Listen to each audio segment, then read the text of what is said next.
اس کا اگلا جملہ اور وار دونوں معنی خیز تھے۔ نریم بے بسی سے اسے دیکھ کر رہ گئی۔ تم نے مجھے اتنا ڈسہارڈ کیا کہ میں اس بیڈ روم میں سونا بھی تمہاری توہین تصور کرتا تھا۔ تمہاری طرف بڑھتے قدم یہ سوچ کر روک لیتا، یہ قدم بہت آلودہ ہے۔ میں تو تمہارے لیے خود کو بہت خالص بنا رہا تھا، اتنا خالص کہ تمہارا ہاتھ تھامتے ہوئے مجھے شرمندگی نہ ہو، مگر تم تو خود نری گند ہو، غلاظت کی پوٹ ہو۔ طارق کے جملے تھے کہ آگ اس کا روا دوا جلنے لگا۔ نہیں نہیں، یہ جھوٹ ہے، وہ کانوں پر ہاتھ رکھ کر چلائی اور ایک دم ہی طارق کے لبوں پر کمالہ جرأت سے اپنا ہاتھ رکھ دیا۔ اس کی کانپتی ہتھیلی کی نرماہٹ طارق کے لیے یقیناً نئی بات ہے، مگر وہ پل بھر میں ہی جذبات کے گرداب سے نکل آیا۔ دیکھیں، آپ بہت بڑی غلط فہمی کا شکار ہے۔ ڈاکٹر زیدی اچھا آدمی نہیں ہے، کمزوروں سے فائدہ اٹھانا اس کے دائیں ہاتھ کا کھیل ہے۔ اس نے مجھ سے بھی اپنے مذموم ارادوں کی تکمیل چاہی تھی، جواباً میں نے انکار کیا تو وہ نریم نے اس کے دونوں ہاتھ اپنے ہاتھوں میں تھام لیے تھے۔ آپ میرا یقین کریں نا، اس نے طارق کا دایاں ہاتھ اپنے رخسار سے لگا لیا تھا۔ یہ مکار لڑکی اس طرح مجھے راہ پر لانا چاہتی ہے۔ کہا تو اپنا ہاتھ پکڑنے نہیں دیتی تھی، اور اب اس طرح؟ طارق نے جھٹ اپنا ہاتھ الگ کیا۔ خیر، جھوٹ سچ کا پتہ میں خود ہی لگا لوں گا۔ وہ لائٹ آف کر کے دراز ہو گیا۔ اس ڈاکٹر نریم نے تو ہمیں سارے عیش و آرام ہی بلا دیے۔ مزے سے گھر بیٹھ کر تنخواہ وصول کرتے تھے، بہت ہوا تو مہینے میں 1-2 بار چکر لگا لیا۔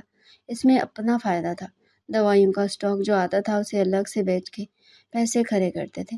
نہ کوئی فکر نہ پریشانی، مگر جب سے وہ آئی ہے قسم سے گھن چکر بنا کر رکھتی ہے۔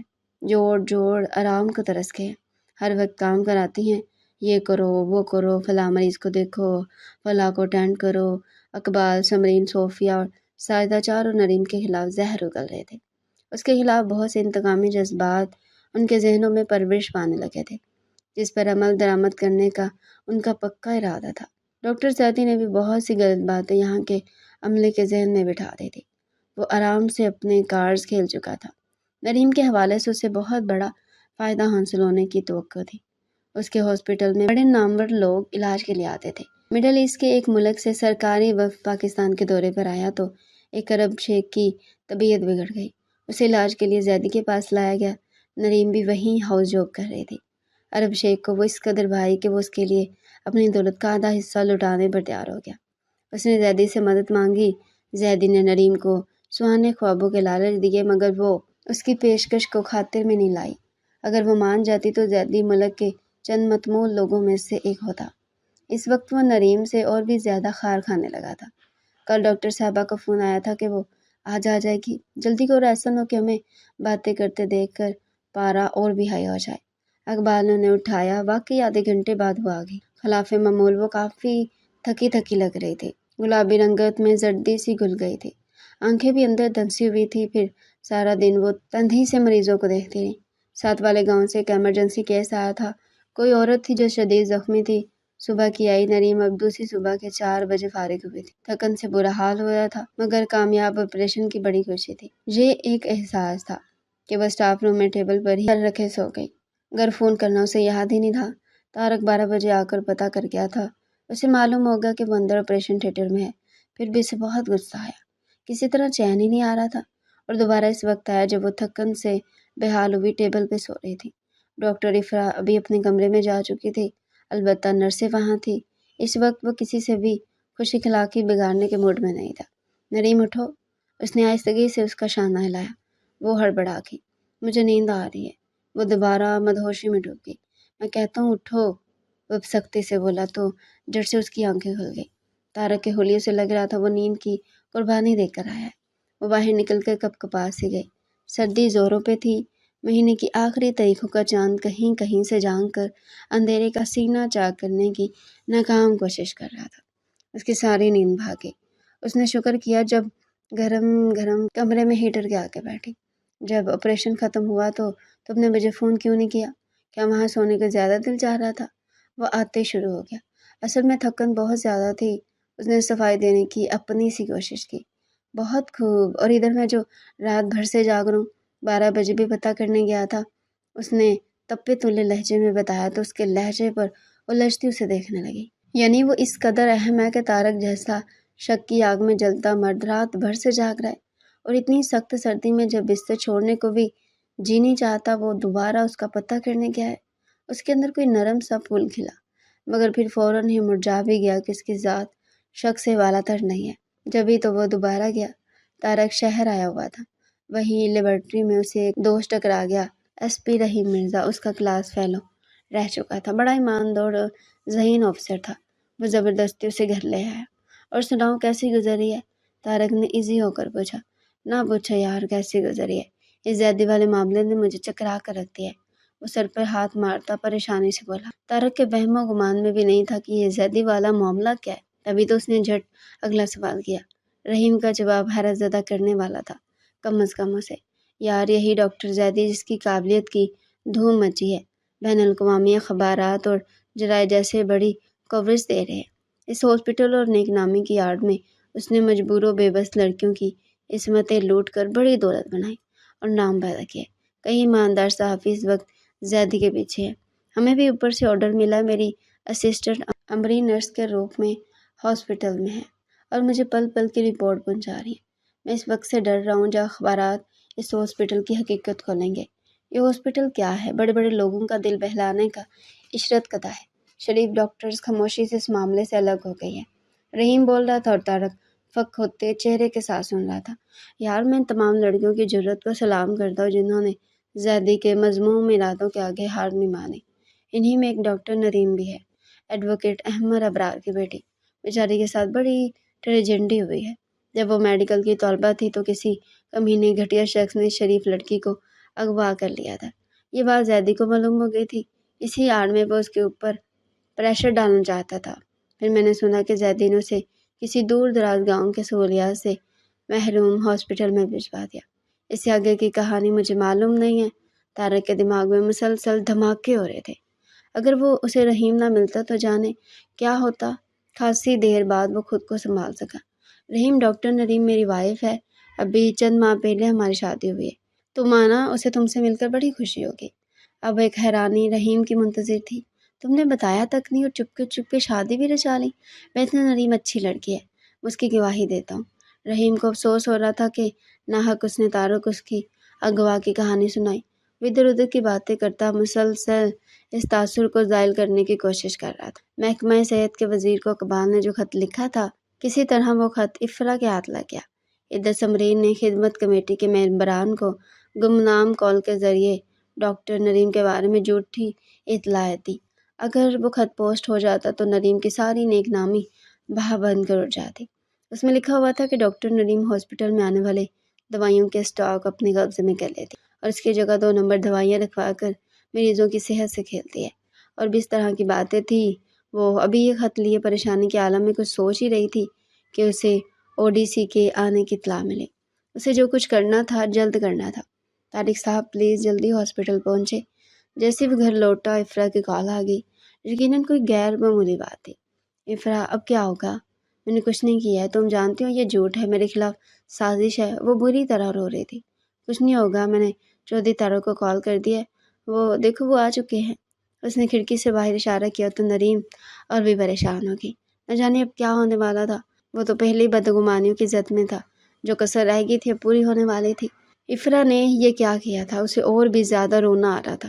طارق نے سب کچھ خود ہینڈل کر لیا تھا۔ نریم کی جان اس نے آسانی سے چھڑوا لی تھی۔ ہاں اقبال اور ان تینوں نرسوں کو پوری سزا دلوانے کا ارادہ تھا جنہوں نے یہ منصوبہ بنایا تھا۔ نریم فوراً اپنا استعفیٰ لکھو۔ وہ اندر آیا تو بے انتہا سنجیدہ لگ رہا تھا۔ وہ بیچاری ڈر گئی کہ نہ جانے کیا بات ہوئی ہے جو اسے استعفیٰ لکھنے کو کہا جا رہا ہے۔ طارق نے افرا کو باہر آنے کا اشارہ کیا۔ نریم ڈھیلے ہاتھوں سے کاغذ پر قلم گھسیٹ رہی تھی۔ افرا تھینک یو ویری مچ، آپ نے مجھے بڑی پریشانی سے بچا لیا ہے۔ وہ ممنون و مشترکانہ نگاہوں سے اسے دیکھ رہا تھا۔ اس میں شکریہ کی کیا بات ہے، نریم بہت اچھی اور ہمدرد لڑکی ہے۔ اس نے اپنی پرواہ کیے بغیر اس ہاسپٹل کو سنوارا، اسی وجہ سے لوگوں کا اعتماد بحال ہوا۔ میں کیسے برداشت کر سکتی تھی ایک بے گناہ لڑکی سزا جیلے؟ وہ آہستہ بول رہی تھی۔ میں نے بہت پہلے سے یہ سوچ رکھا تھا کہ نریم کو کوئی اچھا سا تحفہ دوں گا۔ ایک بار میں اپنی زمینوں کا جائزہ لینے نکلا تو جھٹ میرے ذہن میں آیا کہ کیوں نہ نریم کو ایک ہاسپٹل تحفے میں دے دیا جائے۔ کافی عرصے سے اس پہ کام ہو رہا ہے۔ میں نے نریم کو ابھی تک اس بات کا پتہ نہیں چلنے دیا۔ وہ خود جب اس کا افتتاح کرے گی تو جان لے گی۔ میں آپ کو سب سے پہلے وہاں جاب آفر کرتا ہوں۔ میں نے اس ہاسپٹل کے کٹتا دھرتا افراد سے موبائل پہ بات کی ہے۔ انہوں نے ذمہ دار اور ایماندار عملے کو یہاں تعینات کرنے کا وعدہ کیا ہے۔ طارق نے اسے بتایا کہ وہ ہلکی پھلکی سی ہو گئی۔ نریم کی خوش قسمتی میں کلام نہیں تھا۔ اندر وہ استعفیٰ لکھ چکی تھی۔ نہ جانے طارق اسے کیا سزا دینے والا۔ ہاں ٹھیک ہے، وہ کاغذ پر نظر دوڑاتے ہوئے مطمئن انداز میں بولا۔ ڈاکٹر افرا، بہت جلد آپ کو بھی ایسے استعفیٰ لکھنا پڑے گا۔ وہ مسکراتے ہوئے بولا۔ نہیں طارق صاحب، میں استعفیٰ نہیں لکھوں گی۔ اگر سارے ایماندار ادھر چلے گئے تو ادھر کا کیا بنے گا؟ ویسے میں میدان سے بھاگنے کے بجائے مقابلہ کرنے کی قائل ہوں۔ نیکی، سچائی اور ہمت اپنا آپ منوا ہی لیتی ہے، جیسے اس وقت ہوا ہے۔ بہت خوب، بہت۔ مجھے آپ کے خیالات سے متاثر کیا ہے۔ باقی کچھ ایماندار ادھر بھی ہونے چاہیے تاکہ بیلنس رہے۔ وہ شرارت سے مسکرا رہا تھا۔ نریم ان کی مبہم گفتگو سے کوئی نتیجہ اخذ نہ کر سکے۔ بڑے دنوں بعد آج اسے شرجیل بھائی اور امی کی شکل نظر آئی تھی۔ ان کے سینے سے لگتے ہی اس کے ضبط کے بندھن ٹوٹ گئے۔ وہ ننھی سی بچی کی طرح سسک رہے تھے جس کی ماں کی گود چھن گئی ہو۔ رضوانہ بیگم اور شرجیل کو اس کے اس دکھ کا بخوبی احساس تھا۔ وہ 3-4 برسوں سے اس کے سینے میں پل رہا تھا۔ نظر سے گرے جانے کا دکھ بہت بڑا ہوتا ہے۔ اسی کے ہاتھوں سے بے حال تھی۔ شرجیل کو احساس ہو رہا تھا کہ انہیں بہن کا موقف سن لینا چاہیے تھا۔ اسے کتے کی طرح دھتکار نہیں دینا چاہیے تھا۔ بہن بھی ایسی جس کی پاکیزگی کی قسمیں کھائی جاتی تھی۔ بہت دیر تک وہ اس کا سر محبت سے سہلاتے رہے۔ ان ہاتھوں میں آج محبت کا احساس تھا۔ وہ شانت ہو گئی۔ رات کے کھانے کے بعد رضوانہ اور شرجیل جلدی سو گئے۔ اتنا لمبا سفر کر کے آئے تھے، جسمانی تھکن بے بنا تھی۔ نرم گرم بستر میسر آتے نیند نے آ لیا تھا۔ لاؤنج میں سب جمع تھے۔ VCR پہ گانے چل رہے تھے۔ خاور کا بیٹا ٹیپو جھوم جھوم کر گا رہا تھا۔ بالوں کے پیچھے چولی، چولی کے نیچے چوٹی، چوٹی کے نیچے ہے پراندہ، پراندے میں دل اٹکا۔ نریم کو اندر آتے دیکھ کر خاموشی چھا گئی۔ ٹیپو کی زبان رک گئی۔ طارق آہستگی سے اس کے کان میں بولا، تمہاری آنٹی کو ایسے گانے پسند نہیں ہیں ٹیپو؟ ٹیپو نے VCR آف کر دیا۔ آئی ایم سوری آنٹی، آئندہ ایسے گانے نہیں سنوں گا۔ ہاں وہی نریم، تم نے خوب ان کا برین واش کیا ہے۔ مجھے یقین ہے بہت جلد یہ سنبھل جائیں گے۔ ٹیپو کی شرمندگی حوصلہ افزا تھی۔ خاور کہہ رہا تھا، ہاں بھائی نریم، تم نے تو ہمارے گھر میں سب کو باذوق بنا دیا۔ اچھی شاعری اور میوزک کا سینس دیا ہے۔ جو چیز بار بار سنی جائے دل پہ ضرور اثر کرتی ہے۔ اکثر اچھا گانا، اچھی شاعری سنی جائے تو دل و دماغ پہ مثبت اثرات مرتب کرے گی۔ باقی ہمارا اسلام بلا شبہ عظیم ترین مذہب ہے۔ جذبات کو برا نگہست کر دینے والی موسیقی نہ سننے میں بھی ایک حکمت ہے۔ میں نے آج ہی اخبار میں ایک ڈاکٹر کی رائے پڑھی جو کہتا ہے کہ اچھی اور سچی شاعری انسان کو مذہب کی طرف زیادہ راغب کرتی ہے۔ بابا بلے شاہ، سلطان باہو اور غلام فرید کی کافیاں سن کر لوگ کیسے وجد میں آ جاتے ہیں۔ اس کے برعکس گھٹیا شاعری اور گھٹیا میوزک انسان کو برے برے کاموں سے اکساتا ہے۔ خبر کی باتیں سب کے دل میں اتر گئی۔ نریم نے اس کی طرف دیکھا، گویا یہ سب اس کے دل کی آواز تھی۔ اس نے مزید اضافہ کیا، معلوم ہے نصرت فتح علی خان کو سن کر بہت سے غیر مسلم مسلمان ہو گئے تھے۔ یقیناً ان کی شاعری اور میوزک میں کوئی طاقت تھی جس نے ان گمراہ لوگوں کو روشنی میں لا کھڑا کیا۔ بس یہ دل کے اندر سے اٹھتا ہوا کوئی جذبہ ہوتا ہے جو آن واحد میں سارے اصحاب کو جکڑ کر اس سے خدائے واحد کا اقرار کروا کر دم لیتا ہے۔ طارق یک ٹک اسے دیکھتے جا رہا تھا۔ سچائی اور نیکی کے حسن سے اس کا چہرہ کچھ اور بھی حسین لگ رہا تھا۔ واقعی یہ لڑکی چاہے جانے کے قابل تھی۔ سب خاموش اور اپنے خیالوں میں گلتا تھے۔ یاور نے خاموشی کو توڑا، کوئی بات کرو، سب کو سانپ سونگھ گیا ہے۔ اس نے خوشگوار ماحول پیدا کرنا چاہا۔ میں تو جا رہی ہوں سونے، رات بہت دیر ہو گئی ہے۔ نریم اٹھ کھڑی ہوئی۔ اس کے بعد طارق بھی سب کو شب خیر کہتا آ گیا۔ وہ سارے بھی اٹھ گئے۔ عشاء کی نماز پڑھنے کے بعد نریم نے ہیٹر بند کر دیا۔ طارق فلور کشن پر بیٹھا اس کے فارغ ہونے کا انتظار کر رہا تھا۔ میں یہاں سو سکتا ہوں؟ وہ اسے جائے نماز طے کرتے دیکھ کر بولا۔ آپ کا کمرہ ہے، جہاں مرضی سو جائیں۔ وہ اسے طارق کا نیا وار سمجھ تھی، تبھی تو رسان سے بولی، مرضی مرضی مرضی، اچھا مذاق ہے۔ بااختیار ہوتے ہوئے بھی بے بس ہوں۔ اس کے برعکس ایک بے بس لڑکی جس کے پاس کوئی طاقت نہیں ہے با اختیار ہے۔ ایسا کیوں ہے؟ وہ با اختیار شخص اختیار رکھتے ہوئے بھی کیوں بے اختیار ہے؟ اور وہ لڑکی کیوں اتنی طاقتور ہے جبکہ اس کے پاس ظاہراً کوئی اختیار ہے؟